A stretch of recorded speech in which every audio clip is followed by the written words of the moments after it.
Chapter 5 The Ghost Ship. Cicely Hallowell sighed deeply as she pushed away the heap of papers before her and brushed back the hair from her aching forehead. She was weary of her task, and the room was growing dark and cold. She was beginning, moreover, to be uneasily conscious that the two men at the far end of the long table had forgotten her presence behind the pile of great ledgers and were talking of things that she was not meant to hear. Half an hour earlier, her brother Alan had rushed in to see whether she were not ready for their afternoon ride, and had been disappointedly impatient when she shook her head. "It is a glorious day, so cold and the road so deep in snow. The horses are like wild things and will give us a famous gallop up the valley. Oh, do come, Cicely." But no, she must stay in the big gloomy counting house to finish the letters that she had promised to copy for her father, while Alan had flung off, saying over his shoulder, as he departed to take his ride alone, "It is very wrong to miss fun and adventure by toiling and moiling here. Think how the sea will look, and how the blasts will be blowing over our windy hill." The place seemed very cheerless and empty after he had gone.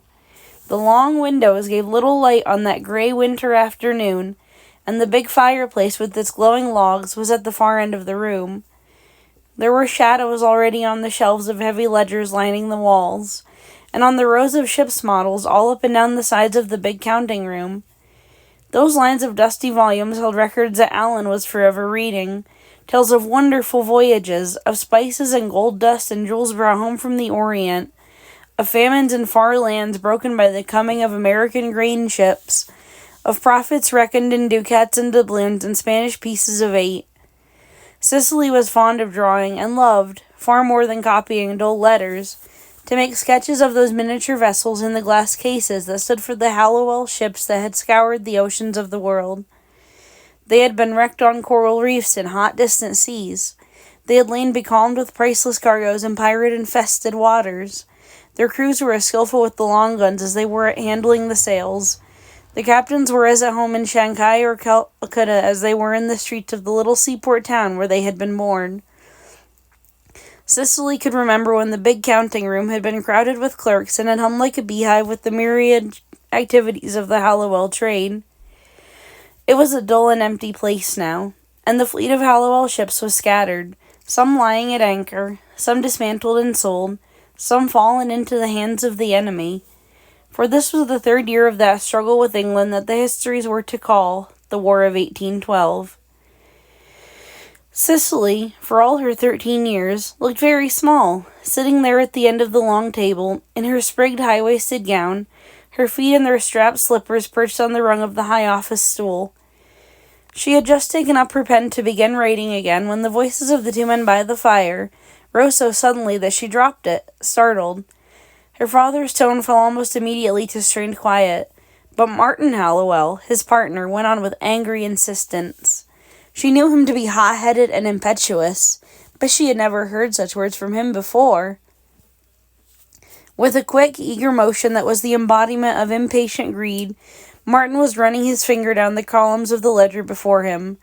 "There is no ship like your privateer, and no privateer like the Huntress," he was saying. "Send her on one more voyage, and we shall be rich men." There was an ugly tremor in his voice that quavered and broke in spite of his attempts to keep it calm. "I do not care to be one of those who gathers riches from a war," returned Reuben Hallowell, Cicely's father. There was something in the dry calm of his answer that seemed to stir Martin to uncontrollable anger. "It is like you, Reuben Hallowell," he said, "to be willing to ruin my plans by your foolish scruples just when a real prize is within reach. But I vow you shall not do it. You shall be a wealthy man in spite of yourself, and let me remind you that 2 years ago, before we built the Huntress, you were a precious poor one." The Hallowell partners were not brothers but cousins, with Cicely's father much the older of the two. They had inherited the business from their fathers, for such an ill-assorted pair would never have been joined together from choice. Many of their discussions ended in stormy words, but never before had Martin's dark face showed such white-hot, quivering rage as when he arose now, gathered up his papers, and went away to his own room, closing the door smartly behind him.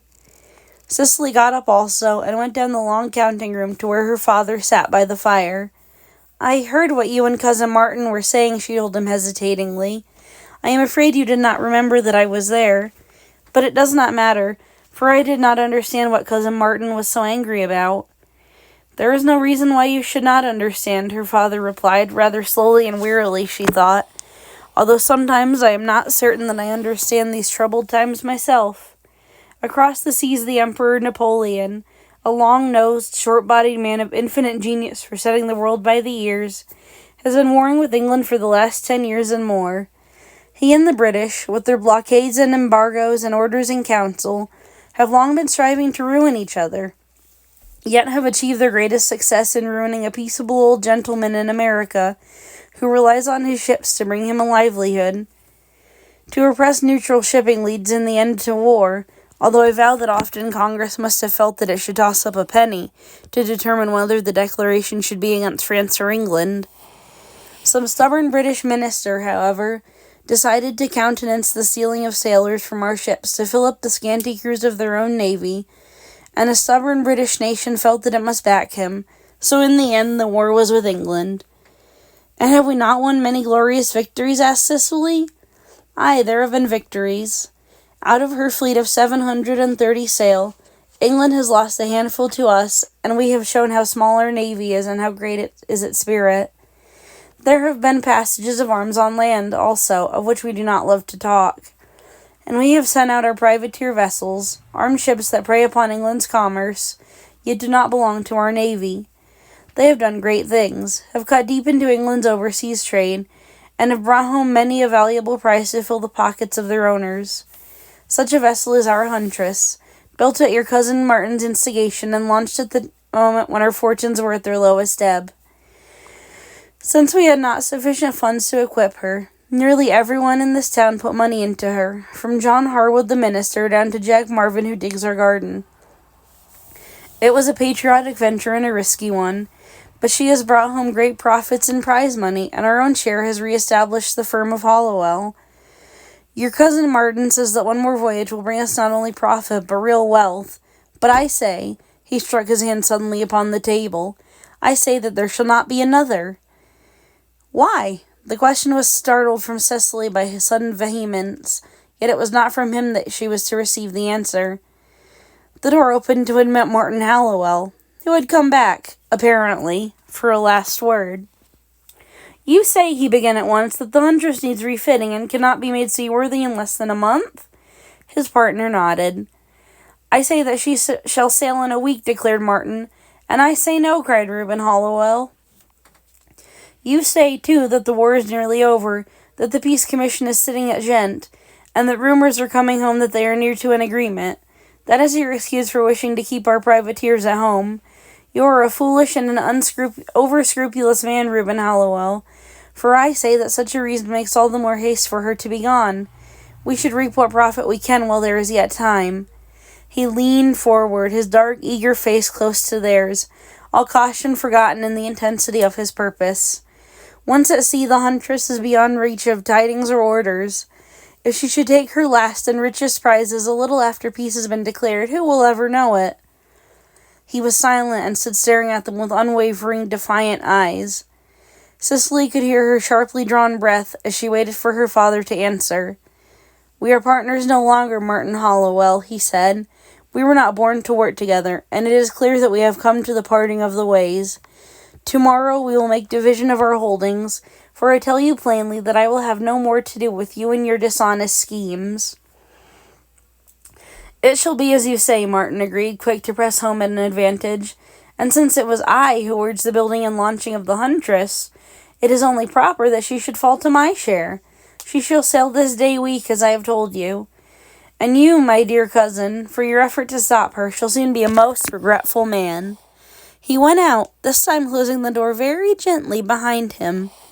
The echoes of his vague threat seemed to hang in the great room long after he was gone. What can he do?" questioned Cicely. Her father, with a visible effort, answered cheerfully, "An angry man loves to threaten, but we have naught to fear from him. And now," he gathered the big ledger under his arm, "I must work for a little in the counting room, and then we will go home." Cicely, left alone, went back to fetch her letters and stopped for a moment at one of the long windows to look down upon the harbor where the Huntress dipped and swayed at anchor, a stately, beautiful thing that seemed to quiver with life as she rocked in the choppy seas, her shimmering reflection beginning to be colored by the sunset, rocking and dancing with her. "Oh, I must draw it," cried Cicely, catching up a sheet of fresh paper. "If only the light holds and the ship does not swing round with the tide." The minutes passed while she worked eagerly, but finally was forced to lay down her pencil, unable to see more in the dusk.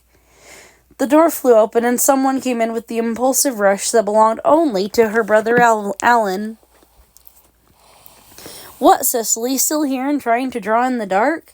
Let me see what you have done," he exclaimed. He lit a candle and examined the paper.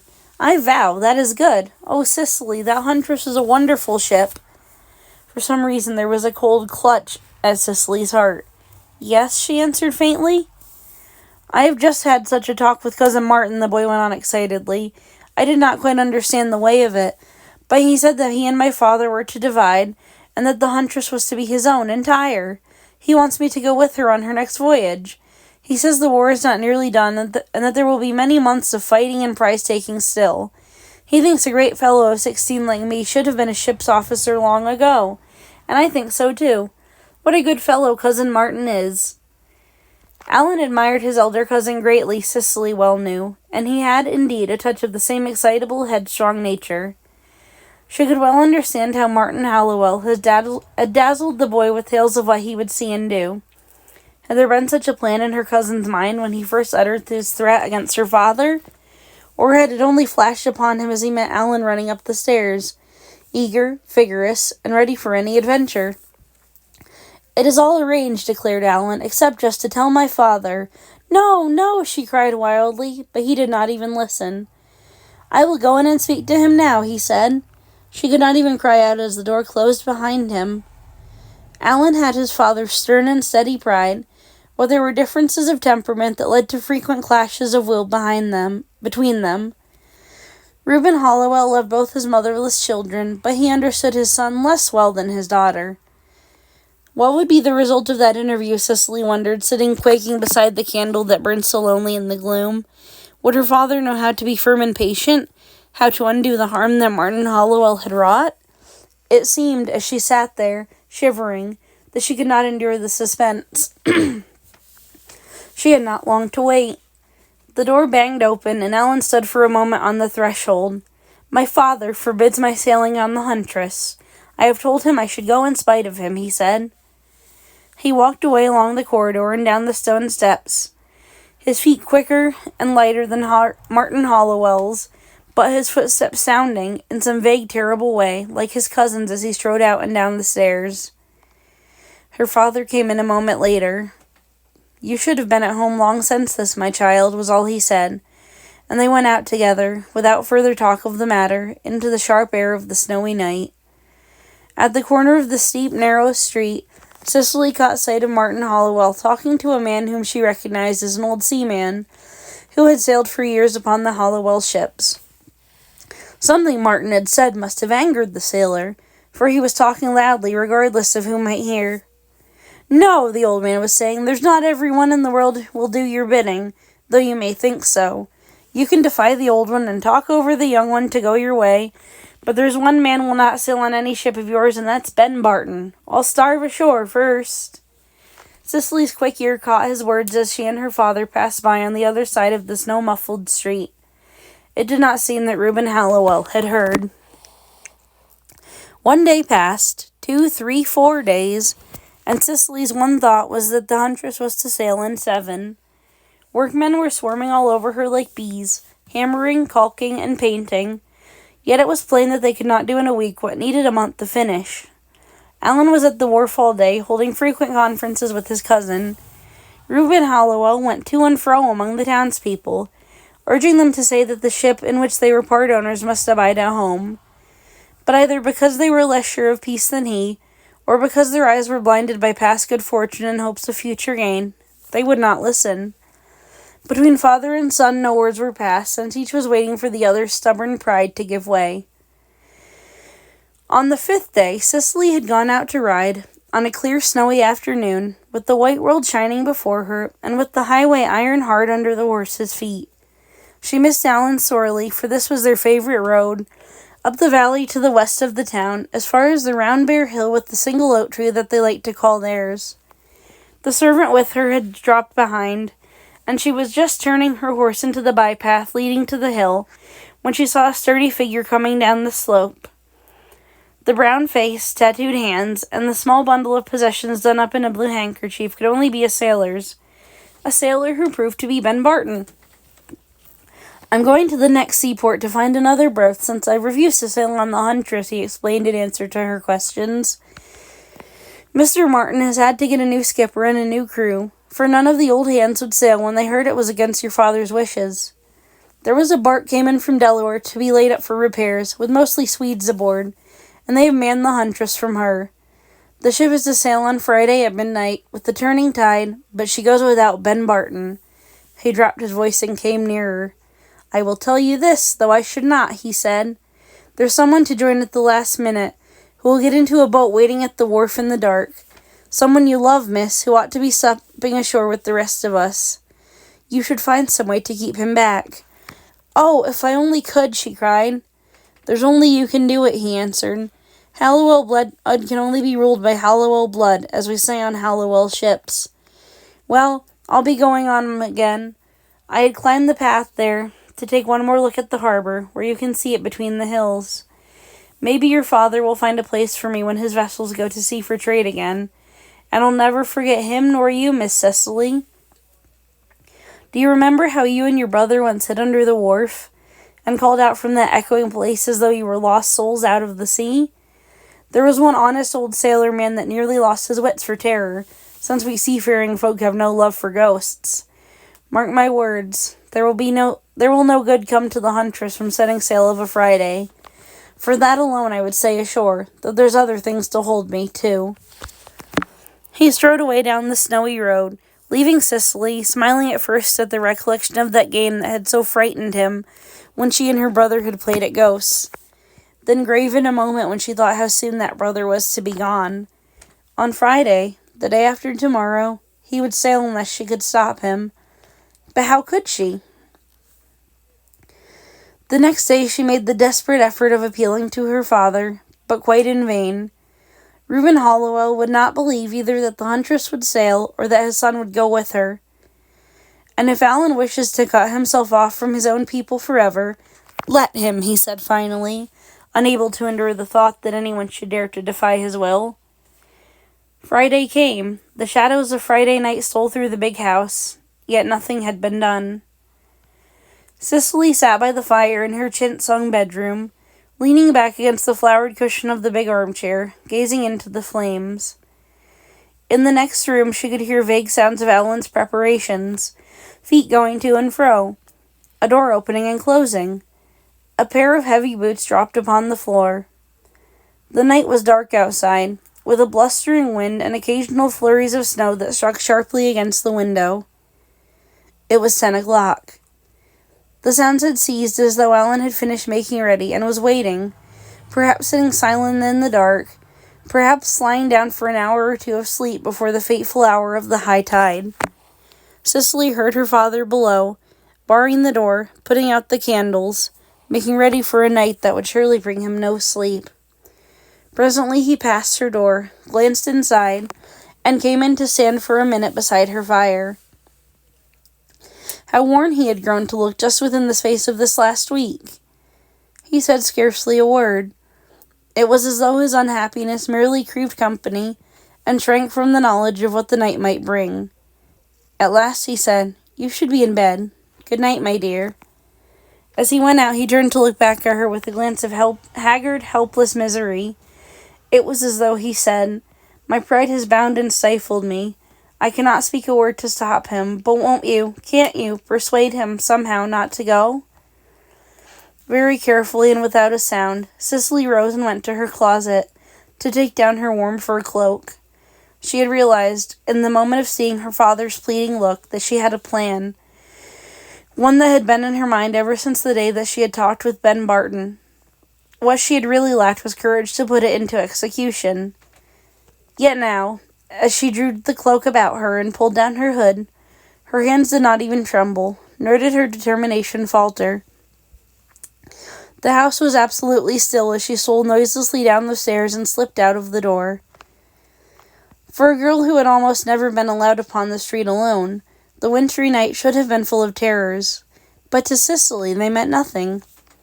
As she ran down the steep high street with the gale blustering behind her, she saw things that she had never believed existed.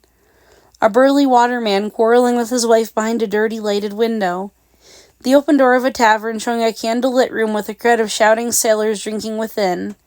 A furtive black shadow that skulked into an alleyway and remained there, silent and hidden, as she passed.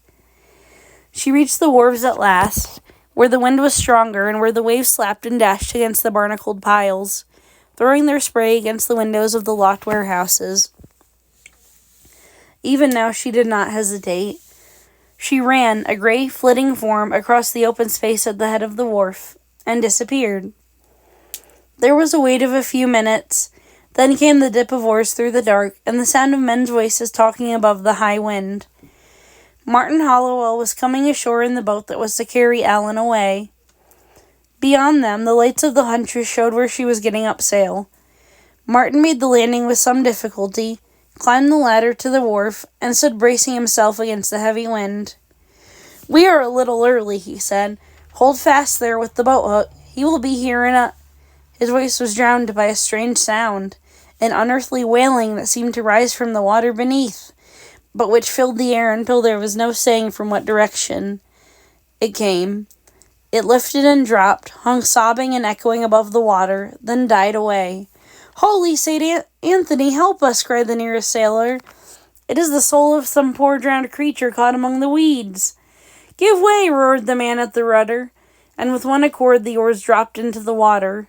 "Stop, wait! It is nothing, you fools!" cried Martin Hollowell. But his own voice quavered with terror, and carried little reassurance to the frightened men. The boat hung doubtfully a ship's length from the pier, the oars dipping to hold it into the wind, the men hesitating, ashamed of their terror, yet fearing to come closer. Again the cry broke forth, resounding again and again, mingling in terrible ghostly fashion with the splashing and gurgling of the water. The boat shot away into the dark, just as Alan came running down the wharf, shouting to them to come back. The sailors, however, bent to their oars, unheeding. The lantern in the stern dipped and jerked as they rowed away, and the light finally went out of sight as the boat drew alongside the Huntress. It was just possible to make out the big ship as she weighed anchor and, rolling and plunging, moved slowly out into the tideway. "She's gone, without me!" cried Alan. "Oh, they might have come back, the cowards!" "Did you hear that terrible sound?" asked Martin Hollowell. In a second's pause between the breaking of two waves, it was possible to hear his teeth chatter. "Terrible!" cried Alan in disgust. "That was only my sister Cicely hiding under the wharf. It was a game we once played to frighten Ben Barton. Come out," he ordered sternly, kneeling down and thrusting an arm into the dark space to help her. Out Cicely came, wet and shivering, with her hair streaked with mud and her hands scratched and cut by the sharp barnacles. Her face showed white in the dark as she looked up appealingly at her brother, but he turned from her without a sign. Before she could follow him, Martin Hollowell had seized her by the arm. "You?" he cried. "You?" He shook her until she was dizzy, until the dark, windy world spun before her eyes. He cried out at her with a terrible voice and with words that she only half understood. All the rage stored up within him during his bitter struggle to get his ship under way, all the baffled hopes of his small-spirited revenge, all the shame for his recent terror broke forth into blind fury against the girl who had stood in his way. "I will teach you," he shouted, grasping her arm tighter until she winced with pain. "I will show you that you can't—" His words were cut short by a stinging blow across the mouth, from which he staggered back, dropping Cicely's arm and staring in gaping astonishment at his assailant. "That is my sister," said Alan, very stiff and quiet, and suddenly very like his father. "Whatever she has done, you are not to touch her. She has ruined my chance of sailing with the Huntress, but at least she has shown me what you are, Martin Hollowell." With his arm about Cicely, Alan went down the pier, while Martin, confounded and silent, stood staring after them. The two said nothing as they climbed the high street, although much must have been passing in the boy's mind. As he pushed open their own door and came into the dusky hallway, he spoke for the first time. "Can you wait here by the fire a minute, Cicely? I am going up first to tell my father what a fool I have been." The weeks of winter passed. News came that peace had been signed on Christmas Eve. One after another, the ships of war came straggling home. Some had taken prizes, all had been harried by the winter storms, and none brought news of the Huntress. One Carolina vessel that put in for repairs told of picking up a crew adrift in boats, and of setting them aboard a ship bound for Chesapeake Bay and the coast of Delaware. They were most of them Swedes, the sailors told Allen, and they were not very willing to talk of the ship they had lost, but it might have been the Huntress. Reuben Hallowell was straining all his resources to send his idle ships to sea and to re-establish the trade of peace. Yet, when he urged his fellow townsmen to strive to gain the commerce America had lost, lest it be gone forever, they still hung back. "We must know first where we stand," they said. "There is hope still that we have not lost the Huntress, and that she will come to port with fortune for us all." A stormy February passed, and there came at last a gusty day of March. It was a Sunday, with the air clean after a shower, and with all the townspeople moving down the high street from their churches at the hour of noon. There had been a tempest of wind and rain, but it had cleared, leaving the waters still gray but with the sky turning to blue. Cicely was among the first, walking with her father and brother, and had stopped as they came to their own door, to glance down at the harbor laid out in a circle of moving blue water below them. "Oh, look, look!" she cried suddenly. A ship was sailing slowly up the bay, a stately ship that dipped a little and rose again as she came, but held her course steady for the wharves. Her sails shone white in the fitful sun, the lines of her hull showed dark against the grey water, the tracery of her rigging and even the colours of her flag were distinct against the sky, and yet she did not seem like any ship they had ever seen before. Cicely, having drawn that vessel, line for line, masts, hull, ropes, and spars, knew that this was the Huntress. Yet, what was so strange about her? Why was she so steady in those changing gusts of wind? What was there that made her sails so shining and transparent, like the texture of a cloud? The girl was aware that, among the crowd that had gathered to watch the strange vision, Martin Hallowell was pushing to the front, gazing with all his eyes. Ben Barton, too, who had come back the week before to ask for a place on Reuben Hallowell's ships, was pressing close to Allen's elbow. "The wind's dead offshore, and here she comes straight in," she heard the old sailor mutter. "Not even the Huntress could sail like that, and yet it is the Huntress right enough." The vessel came nearer and nearer, then of a sudden stopped, quivered as though struck by a violent adverse wind. Her main topsail blew out suddenly and went streaming forth in the gale. A jib split to ribbons before their eyes, and spar after spar was carried away. She careened as though before a hurricane. Her foremast came down with a soundless smother of sail and wreckage. Further and further she tilted, and then suddenly she had vanished, and there was nothing left but the March sunshine and the tossing, empty bay. The crowd stood breathless, waiting for someone to speak. It was only Ben Barton who was able to find his voice. "I've heard of such things before," he said. "The wise skippers all say it is a mirage, but the wiser sailormen say it is a message from another world. She's gone, our Huntress is, and there's no wind under heaven will ever blow her home again." Martin Hallowell had swung on his heel and was walking away down the street, facing the fact, finally, that his venture was at an end. A tall man with dangling watch seals edged up to Cicely's father. "I am satisfied at last, Reuben Hallowell, that our ship is lost," he said. "We did wrong to wait for war to make our fortunes, and it is high time that we went back to the lesser risks and the smaller gains of peace. Will you let me join in lading your next vessel? You are the only man among us who has known when a war ends and peace begins." "I'm thinking there will be some tall ships sailing out of this port soon," said Ben Barton, speaking low to Cicely and Allen. "It will be on a better craft than the Huntress even that your brother will be officer before long. What seas we'll cruise, he and I, and what treasures we'll bring back to you, Miss Cicely. I'd go with the son of Reuben Hollowell to the ends of the earth. If only he never asks me to put to sea of a Friday.